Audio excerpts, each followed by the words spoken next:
Joe Rogan to Spotify. You guys heard about what happened when he went to Spotify? Let's hear about this. Did you guys hear about what happened with Spotify? So Rogan goes to Spotify. Okay, this was last week. Kai keeps reminding me, hey, he's leaving.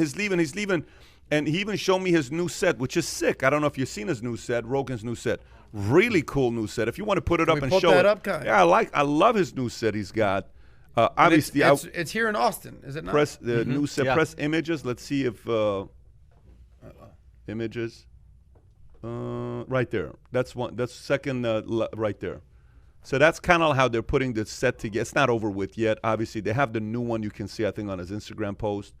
But that's kind of what they're putting together. Pretty cool what they're doing at his Austin, Not Texas. as big as I thought it would be. It's creative. It's creative the way he's got tunnel it. vision. But go to the data that came back about his podcast on Spotify. So it came back, the full list of missing episodes on Spotify. Okay, Owen Smith, a bunch of different names. Alex Jones is missing. Okay, you got Gavin McGinnis is missing. Alex Jones and Eddie Bravo is missing. Milo Yiannopoulos is missing. Another Gavin McGinnis is missing. Another Milo is missing. Chris D'Elia. Did you see that? Yep, that's right. Comedian? That's right. Yeah. So Adam Bravo. Adam sometimes talks about conspiracy theories. He's missing. Dave Asprey is missing. You got a lot of people that's missing. You know, Steve Greer. What's the theme here, though? I am hopeful that Rogan's attorneys, when they did this contract, they did it in a way where Rogan was free to keep all the things that he talks about on.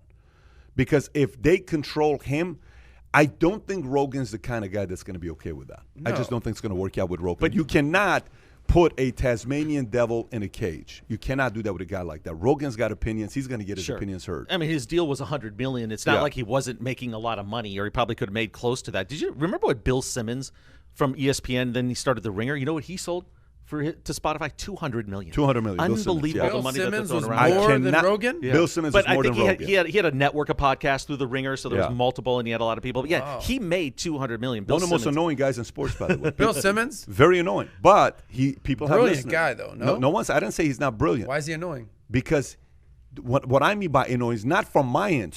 People in sports get annoyed by Bill Simmons because he says the most random things. And he sticks to it. And half the time he's wrong. Half the time that's he's what wrong. I've realized with Bill Simmons. That's Bill Simmons. Oh, yeah, I guarantee that this was going to happen. But guess who else does that? Charles Barkley does that. Oh, the Blazers are going to sweep. Oh, yeah, did you see him mopping the floor and sweeping? and the thing about Bill Simmons, Bill started as the sports guy in Boston. So he did a Yahoo.com blog, right? So he was the anti-media guy because I was working in Boston at the time at Fox, and he hated on-air TV people. He was always ripping us and just making fun of us in his blog. He had a cult-like following. Then he went to ESPN.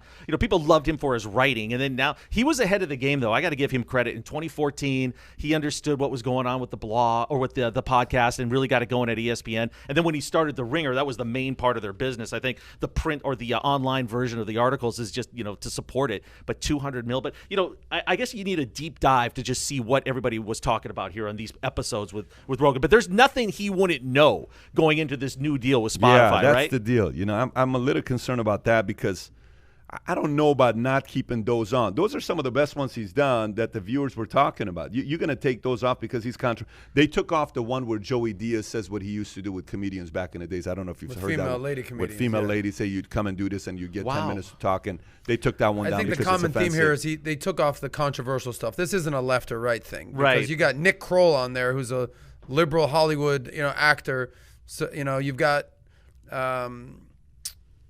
Jordan Peterson, I think they took off as well. Joey Diaz, comedian. I don't think this is a political thing. I think it's just a controversial thing. They don't want. That's the whole thing, though. Yeah, exactly. But that's the whole thing. So you can't create controversial content on Spotify. Then is that what Spotify's branding itself as? Sure. And you cannot just talk about anything on Spotify. And they're going to be forced now to answer this question, don't you think? Yeah, With Rogan's following, they have to have some sort of statement. I think they will be. What does it say on the top right?